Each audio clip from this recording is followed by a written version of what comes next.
Good morning students, मैं कनुप्रिया स्वागत करती हूँ आपका अपने यूट्यूब चैनल न्यू फिजिक्स पर। तो प्यारे बच्चों, आज हम अध्याय 2 पूर्ण संख्याएं करेंगे। तो पूर्ण संख्याएं मैंने आपको बताई थी कि 0, 1, 2, 3, 4 ये सभी क्या होती हैं, आपकी पूर्ण संख्याएं होती हैं। अगर मैं यहाँ से 0 को हटा दूँ तो ये सब आपकी क्या हो जाएंगी, प्राकृतिक संख्याएं। और ये अगर मैं इसको 0 को भी इसमें ऐड कर देती हूँ, ये सारी की सारी संख्याएं आपकी बन जाती हैं पूर्ण संख्याएं। तो इस चैप्टर को पढ़ने से पहले आपको 2 पॉइंट याद रखने हैं कि एक तो आपकी होती है पूर्ववर्ती और एक आपकी होती है उत्तरवर्ती।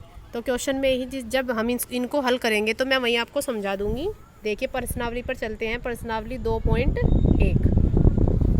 तो प्रश्नावली 2.1 का क्वेश्चन नंबर 1 है कि आपको क्या करना है, 10,999 के बाद अगली 3 प्राकृतिक संख्याएं लिखनी है कि इससे आगे की अगली प्राकृतिक संख्याएं जो हैं वे कौन सी होंगी। तो आपको क्या करना है, सबसे पहले आपको इसमें जो आपको दिया हुआ है इसमें एक ऐड कर लीजिए। ये लिखा हुआ है 10,999। आप इसमें जब एक को ऐड करोगे तो आपके पास कितने हो जाएंगे, ये 11,000।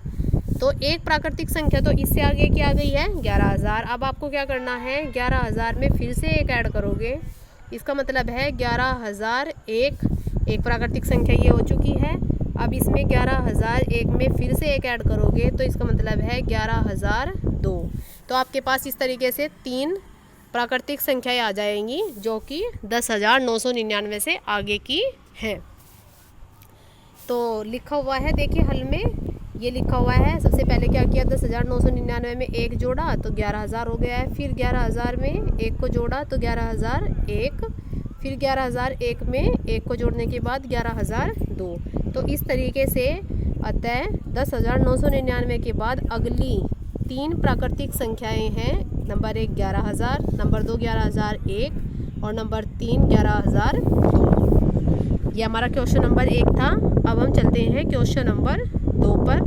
तो देखिए इसमें क्या लिखा हुआ है, इसमें लिखा हुआ है कि 10,001 से ठीक पहले, पहले का मतलब होता है जैसे मैं बोल दूं 10, 10 से पहले क्या आती है 9, 9 से पहले क्या आती है 8, 8 से पहले क्या आता है 7। इसका मतलब है आपने क्या किया, 10 में से एक को घटाया, कितना मिला 9। फिर 9 में से एक को घटाया, कितना मिला 8। फिर 8 में से एक को घटाया, कितना मिला 7। ऐसे ही आप एक एक को क्या करते जाना है, घटाते जाना है। तो अपनी पहली प्राकृतिक संख्या हम पहली पूर्ण संख्या को ज्ञात करने के लिए क्या करेंगे, जो हमें क्वेश्चन दिया हुआ है हम उसमें से एक को घटा देंगे। तो 10,001 में से जब आप एक को घटाते हो तो आपके पास बचता है 10,000।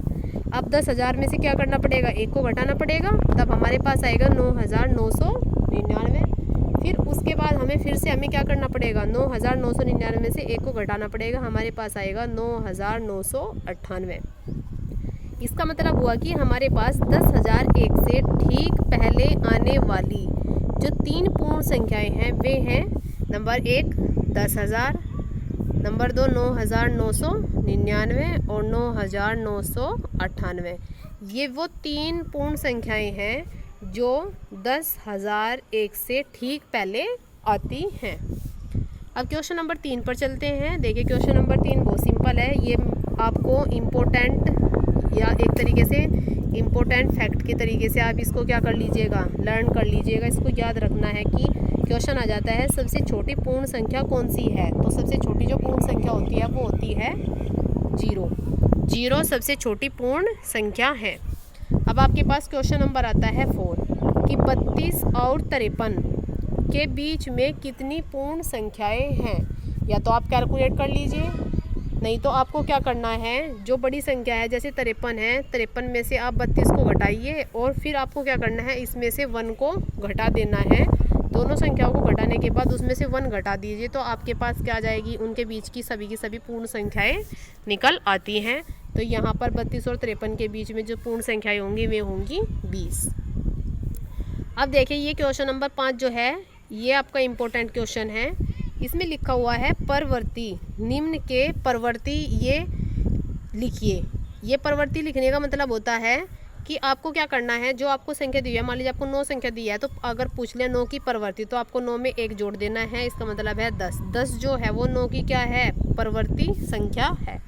तो देखिए आपके पास क्वेश्चन लिखा हुआ है, क्वेश्चन लिखा हुआ है, ये आप पढ़ोगे, ये कुछ ऐसे लिखा हुआ है 2 4 4 0 7 0 1। तो पहला कोमा लगता है 3 अंक बाद, फिर 2 अंक बाद। इसका मतलब है ये हमारे पास आ गया है 24,40,701। आपको बस क्या करना है, इसमें एक ऐड करना है। तो एक ऐड करते ही आपके पास आ जाएगा 24,40,702। इसका मतलब है इसकी जो पूर्ववर्ती संख्या होगी वो ये होगी।